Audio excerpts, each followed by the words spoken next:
Hello, today I will show you how to convert a Word document to PDF file.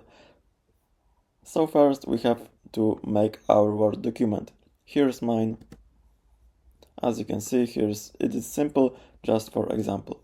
The first thing we have to do is open I Love PDF. Then we have to search a Word to PDF tile. We click it and now we have to drop our file here.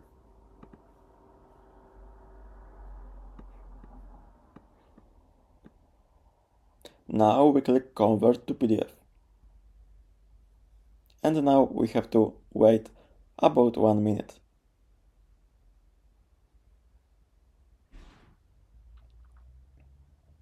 Okay, and as you can see, after about a minute, it is done and it downloaded already.